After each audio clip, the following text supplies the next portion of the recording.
Orange Weekly, fans, brews, and Broncos news. What's going on, Broncos country? Welcome to week 3 of the 2024 season, where your Denver Broncos are set to take on the Tampa Bay Buccaneers down in Tampa, Florida this morning in about 1 hour's time. Guys, my name's Kev Dan. Welcome to another edition of the Tailgate Talk pregame chat here at Bourbon, Broncos, and OWBN. Guys, post your comments, post your questions. Let's hear what you guys have to say as we get ready for this matchup. Lots of things to talk about really quickly. If you didn't get a chance to listen to the pregame podcast, you can still go do that on iTunes, Spotify, Google Play, Stitcher, or SoundCloud, wherever you listen to your podcasts. But we're going to kind of rehash some of that and also look at the inactives for today, which I think are going to be, probably play a pretty good part and have an impact in what happens in this week's game. So we're also going to post our score predictions here at the end of the show. So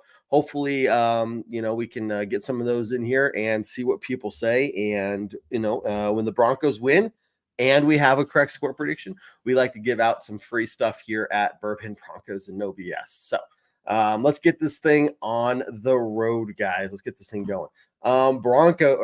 Buccaneers, couple big names out for them. The first one, Vita Vea from their defensive line.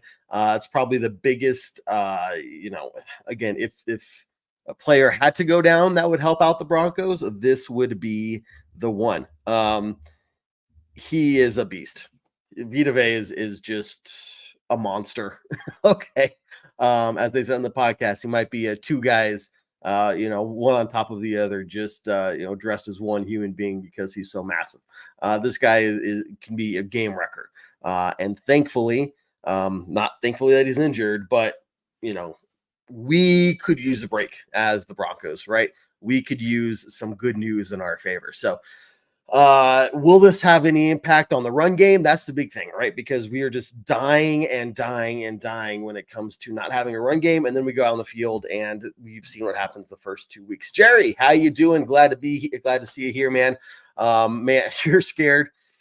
You know what? I'm going to say this for sure. We are not going to get 70 points put up against us today like we did last year when we played in Florida in September. That's not going to be the case for today. However, I do want to look this up really quickly for everybody. I'm curious what the temperature is going to be down there.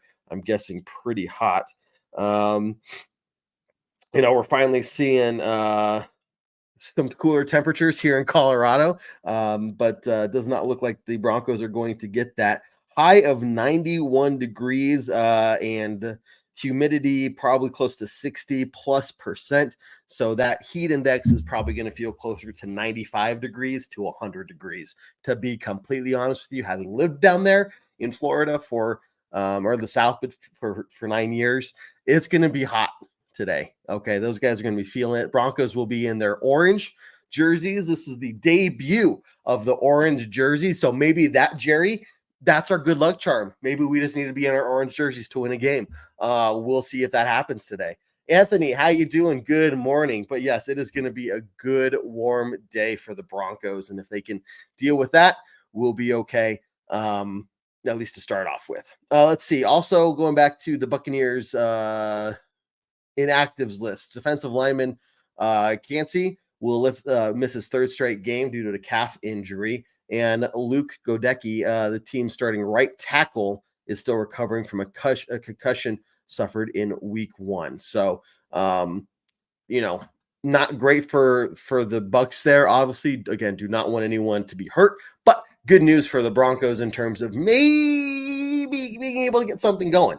However, now we need to move over and talk about the Broncos inactives. Anthony, man, we'll get some score predictions, and hopefully you're right, dude. I'm feeling it too. Okay, here we go with the Broncos. So we have some surprise injuries. JL Skinner was ruled out Friday with an ankle injury. Skinner has been pretty active, especially on special teams, making a lot of good moves there. So we're going to be missing him today. He's good depth at on the defensive side of the ball as well. So Not having him there is going to hurt. Again, Mike McGlinchey is out on IR. That is elevating Alex Palczewski into that right tackle position, and we have activated rookie Frank Crum as the backup or second string to that right tackle position. That's going to hurt us pretty dramatically there, I would say. Obviously, quarterback Zach Wilson is inactive. Wide receiver Devon Vele. This one is a surprise. I was really hoping Vele would be back today because Vele and Bo Nix, as you saw in week one, kind of had something going there, right? But because Devon Vele is out, we are going to see Troy Franklin starting again. They're not starting, but elevated again to the active roster today. Franklin has not done too much last couple weeks. Last week. In fact, if I pull up some of those stats there, I don't think he had any catches, if anything. But let's see here. What did Troy Franklin do last week, guys? And what can we expect him to do this week? Probably not much. Denver receiving from last week. Troy Franklin, 0 receptions on 1 target.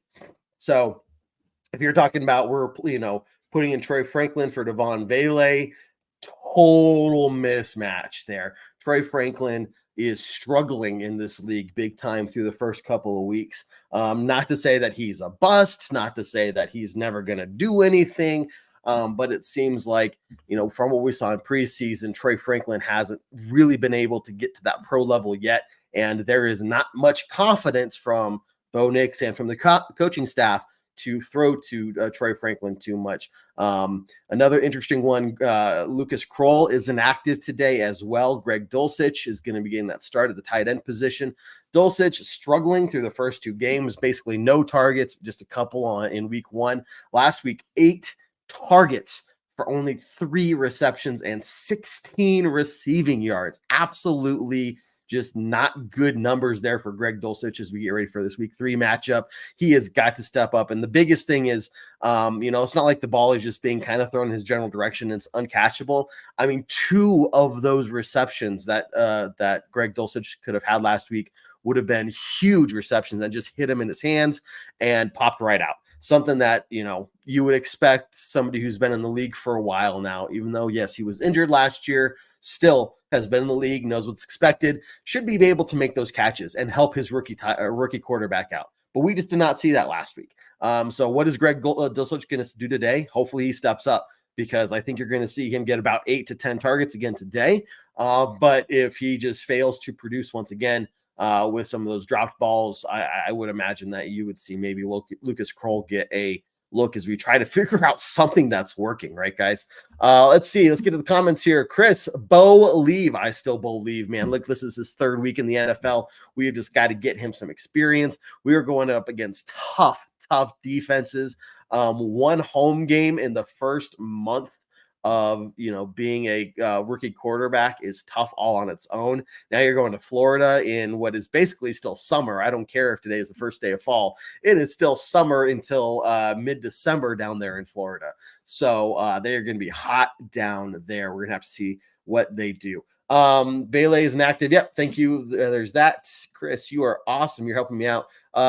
Hope Mims finally shows up. This is another name that we are really watching for. Marvin Mims has been pretty underwhelming as we go into the start of this season.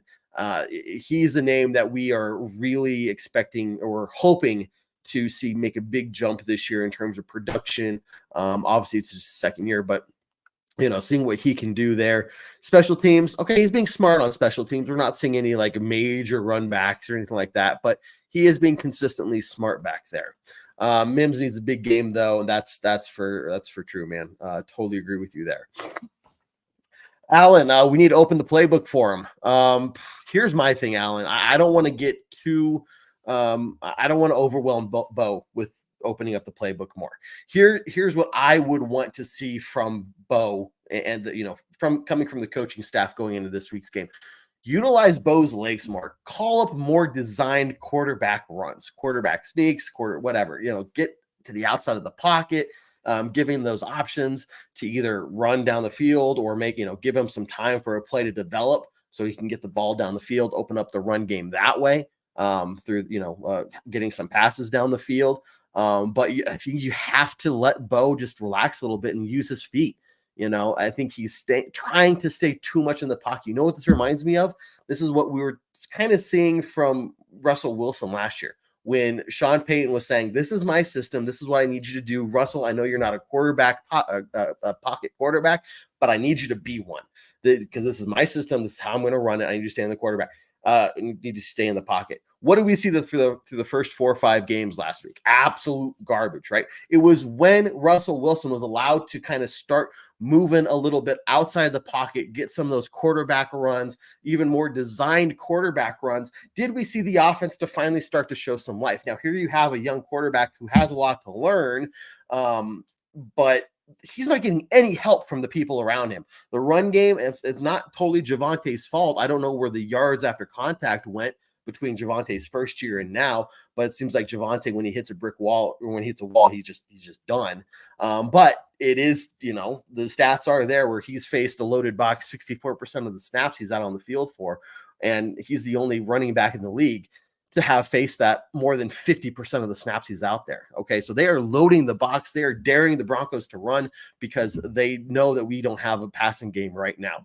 Okay, well, in order to make that, take some of that pressure off of Javante and the other running backs, we got to get Bo moving on his feet, rolling out, doing some bootlegs. I don't know what it is, drawing up some designed run plays for Bo, but we've got to get the run game going in some capacity. Right now, Bo Nix is the leading running back for the Broncos anyway. Why not just have a more designed run for him, anyway, and then see if that allows the run game to open up a little bit more and the passing game to open up a little bit more from there.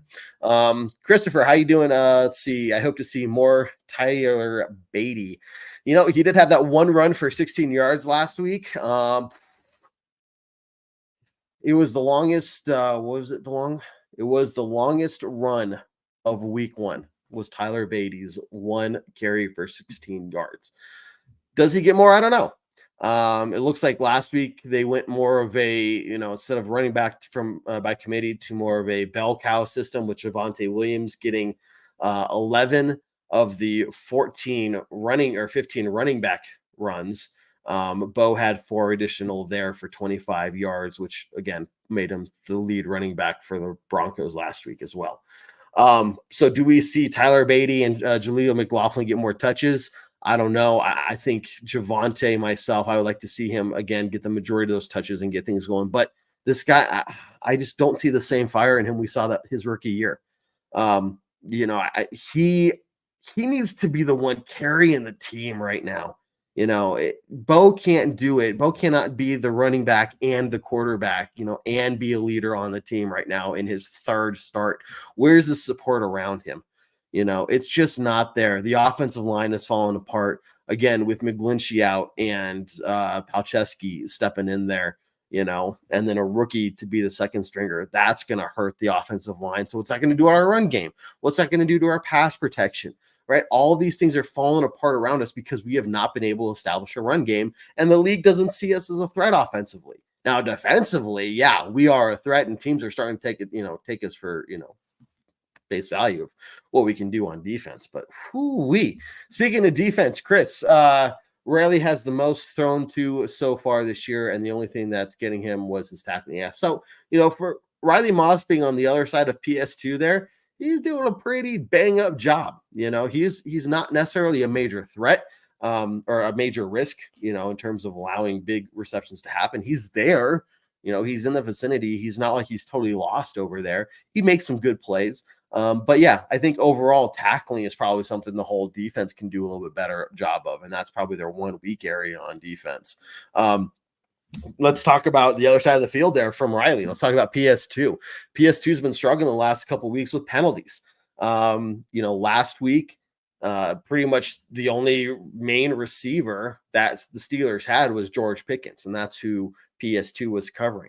But look into this week, Tampa Bay Buccaneers have a couple different top wide receivers that they really need to watch out for. And so both Riley Moss and PS2 are going to be very busy today. And I would not expect, or I would not be surprised to see them throw to PS2 quite a bit today to try and draw some of those penalties, get under his skin like we saw last week, and just maybe see if he'll be a little bit more prone to making mistakes and getting some of those, beating our defense that way. But here's the thing, guys. Look, ESPN is saying Bucks have a 70% chance of winning, And so what I need to do and what we need to do walking into this game is let's not worry about a win or loss, because I think we know how that's going to end. I hope I'm wrong. But can we see some sort of improvement from the offense? Can they move the ball? Can they get more than 1 or 2 first downs they only got 1 first down, I think, in the first quarter last week. Can we move the ball? Can we get 3 less 3 and outs? That's one of my goals. 3 fewer 3 and outs. That would be progress. And I know that means okay, they get a first down and they punt the next time around. We are looking for minuscule amounts of progress right now from this offense because they are just so inexperienced. I'm not going to say that they're bad. They're just inexperienced. We don't know what kind of talent is out there. They're developing. This is a rebuild year, right? So we've got to just be patient with these guys and look for minuscule amounts of growth. Hey, good question, Chris. And I'm surprised I haven't brought this up yet. Browning not playing. I'm excited about that. Let me rephrase that. I'm not excited about Browning not playing. Browning obviously has been doing really well. He's in a contract year, right? And his problem is that he has not been able to stay healthy. So for him to go down is not very good, right? And I love Baron Browning. I hope he comes back and I hope he stays healthy. Now, what are we going to see in place of Baron Browning? Nick Bonito is going to get a lot more looks. And the big guy himself, Jonah Ellis. Jonathan Cooper will be there, but Jonah Ellis will get some more looks. Jonah Ellis got his first sack last week, NFL sack. And we saw what he's done in the preseason. And when he's out there, I mean, he's making noise in the backfield. He's gotten close a couple times and finally got that sack last week. So to see Jonah Ellis have more opportunity could be really exciting as well. So yes, we're going to miss Browning, but there are a number of players that could really step up and kind of fill the shoes of Baron Browning and the leadership and getting the defense motivated. I mean, any one of those players, Bonito, Cooper, or Ellis, those 3 are the ones I'm looking at to see who's stepping up. So, Chris, really good question. DJ, how you doing, man? Hoo-wee! I'm doing the show by myself today, and we are going strong. We got about 15 minutes left before we do this. So, guys, get your score predictions ready. For the rules on the score prediction game, 1, you have to pick the Broncos to win. You can't bet on the Broncos to lose and still expect to win stuff from us. You have to pick the Broncos to win, okay? Then, if you get this correct score from there, send us a message with a screenshot of your score prediction, which we'll put here in the chat. And if you're correct, we will send you some Bronco swag from us here at Bourbon, Broncos, and OBS. And this is our 9th year. We've gotten to do it once. It has happened one time before. I want it to happen again this year. So, let's get to some of those score predictions. Go ahead and start posting them now, guys. I'll review them here at the end of the show. So if I don't pull them up, I see them. We'll get to them here in a few minutes. But post those score predictions. Let's see if you're right. Again, save your score prediction. Get a picture of it so that you can let me know later on if you were right. Let's see. DJ, again, thank you very much for watching on YouTube. Chris, Bucks have a 70% chance to win. I love the underdog. Love being the underdog, I believe as well. Look, this could be a classic trap game. Tampa goes out there and expects the Broncos defense to maybe not be as good as they thought, or as good as people are saying, and they kind of are lax. And then their defense goes out there, hears that the Steelers were laughing about how easy our offense was to defend against, and they're just going to go out there and be like, whatever, this is an easy win for us. And somehow the Broncos offense gets something clicking, and next thing you know, Broncos are winning. It could happen. So this could be a classic trap game in that sense. Anything's possible any week, they could just have a terrible game on the Tampa side, fall apart, and let the Broncos march on down to victory. So we'll see. It's maybe, I don't know how likely that is, but I am hoping, man. I'm going to believe as well. Jerry, get up, Broncos. Let's go. Let's hopefully see them not struggle in that early time slot. Excuse me, guys. Chris, Tillman might do more plays. Yep, Tillman as well is another name we're looking for there. I would completely agree on that. Score predictions coming in. Come on, guys. Let's see those score predictions. I want to give away some Bronco swag at the end of today's game if the Broncos win. Okay, let's I'm going to break down what I think is going to happen. And I'm going to end it with my score predictions. You guys are putting in yours. Okay. Let's look at if it's a Broncos victory first. How is that going to happen? Okay, a couple things. One, run game. I don't care how it happens. I don't care if it comes from running back. I don't care if it comes from Bo Nix. I don't care if it comes from a combination of the two. Okay, Broncos need to have over 100 yards of rushing. If that happens, it's probably going to be the majority of which comes from Bo Nix. But we have a run game. Okay, that's going to force the defense to not be able to stack the box consistently, giving Bo some time to make another half a second in the pocket to think, before he throws the ball, and maybe see if that happens, right? We're also going to need some of these players to actually catch the damn ball. Too many drop passes so far. We're talking about tackling being a problem on the defense. Well, we need catching on the problem. Catching is the problem on the offense, and we need to fix that. Okay. If you get a run game, you're not going to see a great passing game, but that's fine. We don't need it. You see a good run game, you're going to see a Broncos win, I think. At least we're going to be able to put some points on the board and get in the field goal range pretty consistently. Maybe even see, hold on, guys. This is going to sound crazy. Maybe we will see Bo Nix throw for his first NFL touching or pass down. NFL passing touchdown. Sorry, early morning coffee has not hit yet. If we see that, that would be fantastic. However, that's not what I expect to see too much today. I think I'm expecting to see a lot of the same. And here's why. I'm not saying that Sean Payton is against making adjustments. But when did we see them finally make adjustments last year? It was about week 5, week 6 time frame. Okay. When the Broncos started 1-4, that's when we made some adjustments and started finally winning some games to salvage the season. I expect you're not going to see any kind of major changes from Sean Payton in terms of how the offense is run until week 5, week 6, and week 6 is week 5 is when we play the Raiders. So we need to make some adjustments quick. Is he going to? Probably not. I think he needs, and again, guys, remember, Sean Payton historically does not do very well in September. He just doesn't. I don't know if he just seems to be the guy who needs a lot of tape on teams to be able to really digest it, and make the right adjustments. I don't know, but here we are, right? It's kind of the same thing from last year. Kristen, how you doing from YouTube? Checking in on us. Glad you're here. Let's see your thoughts on today's Broncos game. Chris thinks Bo Nix gets 1 pass touchdown and 1 running as well, 2 touchdowns for the rookie today. Is anyone else going to get one, or is it just going to be the Bo show today? Heck, if that gets us a win, I don't care.